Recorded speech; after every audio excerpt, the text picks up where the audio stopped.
Wow, big time win for us, guys. It was really big, and just take care of some housekeeping. The shirts, the shirts. The intent was when we started this thing, we talked, we listened. That was led by the players to, make a statement about the social inequities that we have. And last Friday, when our student body wore the teal shirts, I was amazed how impressed Cassius Winston, Miles, some of those guys were, and I was actually moved by how powerful it showed a support for the survivors. And those guys talked about wanting to be a part of it. And so that's where we went today a little bit. So wearing the ribbon was our way of reaching out to them. As far as the game goes, I don't know why we got off to such a poor start. We've done that a couple games now. I think that falls on me. Coach's job is to get his team ready to play, and what we're confused about is the players actually have practiced harder than they play in the opening 10 minutes, which doesn't make any sense.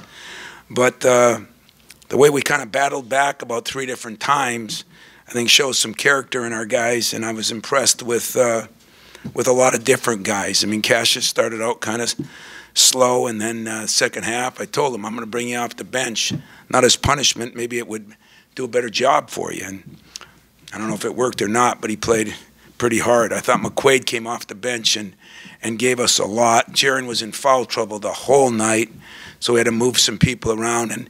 And Nick got frustrated in the first half. He was, they doubled him hard, and we told him they were going to double him, but he started putting that ball down right away. And when he puts that ball down right away, it gives him a better chance to double him. So we didn't do a very good job of that early, but I thought the second half he played with more patience. He got the ball out of that double team.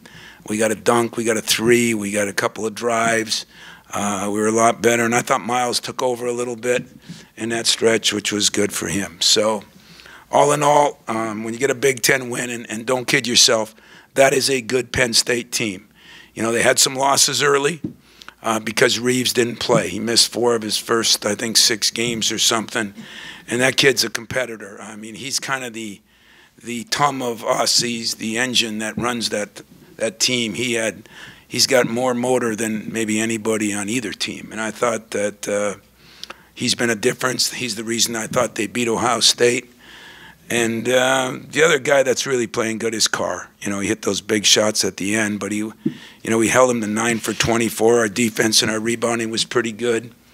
And the other area that I think we've been excelling in is our free throw shooting, and that's been great.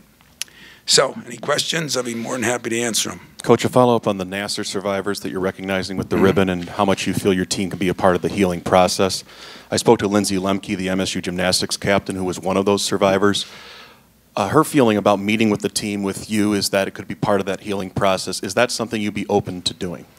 Well, we're open to doing anything that helps the healing process, to be honest with you. But yet there's so many things that have to take place before that, and whatever they need, we'll do. Coach, Michelle Steele at ESPN. Yesterday, one of your former players, Travis Walton, put out a statement just flatly denying any sexual assault or physical assault allegations. Do you believe his denials? Well, I appreciate the question. And one thing I've done my whole career, I've had great respect for the media. And you have the right to ask. And unfortunately, I have no additional comments. It's been, I've given my comments. I have no additional ones. I will cooperate with the investigation, as I always have with any investigation, but that's about all I'm going to say about it. Do you have any inkling as far as a timeline of when you might be able to provide a full account of those players involved in the outside the lines investigation? Yeah, I think there'll be a time when I'll be able to speak, but it isn't right now. There's too many things going on, and with those survivors and everything. So I'm going to just stick to my guns and tell you that I still have great support for the survivors, but I'm just not going to have any comment on this whole situation. Tom, over here talking about basketball. Yeah, that'd be great. Yeah, it'd be nice. Your decision to put McQuaid on Carr really flipped the game and changed the game. Would you talk about that decision, please, and your thought process going into it? Well, it wasn't that Josh was doing a bad job on him, but, you know, McQuaid is a good defender. I'd have to say, though, in fairness to Josh, that we did a better job stepping up. When Nick got a little bit out of it and didn't do his job, he wasn't stepping up enough, and so that makes the guard look bad. And we got those guys to step up a little better. Xavier did a pretty good job of it. Then we started switching forward with Miles sometimes. So it was a combination, but McQuaid definitely brought not only those 2 big threes, but a lot of defense. Tom, with 4 of the next 5 on the road, I believe it is, how big were these 2 wins cumulatively? Because they were similar. You looked in trouble in both games, and you kind of found a new gear in the second half to pull out victories. Well, that's an area I'm proud of this team on. You know, it's right now we're playing against good people, but you got to realize that people are playing against the top 5 team, top 4 team, and you go to Maryland, and those guys are playing for their lives. They're playing for their NCAA tournament bid, and so we're going to get somebody's best shot. I mean, I think in Penn State, I am impressed with their team. I do not think they're a 5-5 team. I think they could be an 8-2 or 7-3 team if they would have had all their pieces. You know, they don't have a lot of depth, so the depth they have when he was injured created a big void for him. So, you know, it's not just us. Other than the coach got to do a better job of those first couple minutes, but it's also, you know, other teams are playing well. I thought Maryland started out the game, they hit 4 out of 5 threes. You know, these guys hit some threes from long range early. That's just going to happen. Yes. The last 2 weeks, what have your emotions been like in dealing with a lot of these things, and how have you seen your team respond to that? Well, guys, we don't have to worry about my emotions. We got to worry about my team's emotions. And I think my team has responded to the pressure being won, the noise, everything that's gone on out there. I think they've responded pretty well. You know, we come back and we were 14 up in the second half. And, you know, we had a couple of miscues down the stretch. Number 1, we threw the ball away. And number 2, they did a pretty good job and hit a couple of bombs. But you know what? This team's resilient. This team has done a hell of a job of staying focused. I mean, we're 21-3. I don't know what the best start in Michigan State history is, but we got to be closing in on it if we're not. And I give them a lot of credit. Tom, as someone who's been frank and accessible to us, how challenging is it to stick to the script, perhaps the legal counsel is telling you, and also, you know, when you're not coaching, how difficult is it to focus on preparing to coach?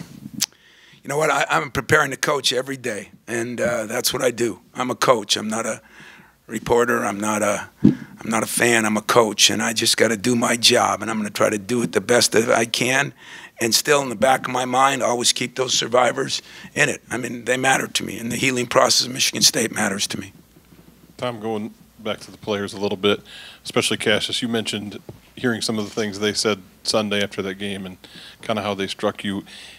Are you seeing through this? Are you seeing guys like Cassius Winston emerging as kind of this voice or this?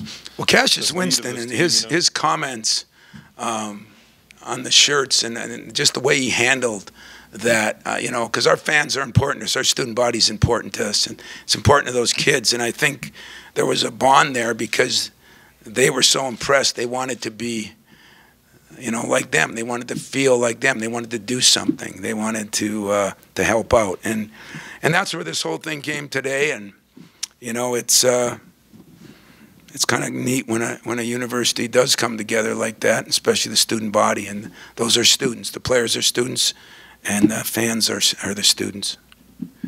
Hey, Tom, just to kind of actually repeat the first part of Larry's question, you know, there have been calls for you to speak out on these specifics and things like that. Can you just tell us, you know, why you're not able to do that, or are you being advised to, or kind of just what's the decision behind that right now? Well, advised to is, you know, those of you that know me, I mean, I'm going to do what I think is right, but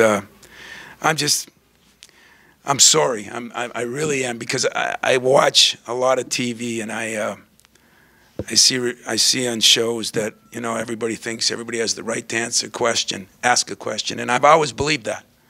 I mean, I've always been a fan of the media, but I got to have my rights too, and I'm just gonna when time comes, I'll be able to speak out. I know it might be frustrating, but it's just what I got to do.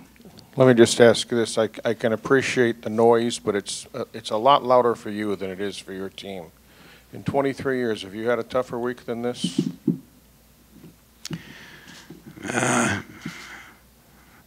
In what way? In every way. Distractions? You know, when you lose to Middle Tennessee, that's a tough week. But that's not as bad as this, is it? Yeah, I don't know. You know, I have an understanding of what is going on the best I can. I'm just going to handle it by keep working, keep my mouth shut, and do my job. And when the time comes, then I'm going to address the things that I need to address. Tom, sorry if this is repetitive, but I guess what people are hungering for is D'Antonio was up there 5 days ago and very strongly and adamantly defended his program and denied some things, and people are waiting to hear that from you. Do you have a yearning to vouch for your program and defend your program, and you just simply can't at this time? I mean, does that desire exist to defend it right now? Well, I don't know if I can't. I can do whatever I want to do, but I just don't think it's the right time right now. And again, I apologize, but I'm going to just stick to that for right now. Tom, for those of us who've covered you a long time, when you identify something earlier, it usually gets attacked and fixed. Are you surprised turnovers are still lingering this late in the year? That's a good question. Not only surprised, but really disappointed. You know, I just don't know why we started the game. I think we had 4 in the first 2 minutes. And, you know, I think that's the thing that bothers me the most about this team and the most about my staff and myself, because you've got to be able to get that corrected if you're a coach. And so I'm going to really do what I do when I struggle a little bit. I'm going to look in the mirror and figure out how I can do a better job, because it's not always on the players. You know, maybe there's some things that I'm thinking they can do that they can't do, but I'm going to do a better job of trying to curve it. You know, although I think we were at 12, and then we turned it over about 3 times at the end. Is that kind of the way it went, or 13?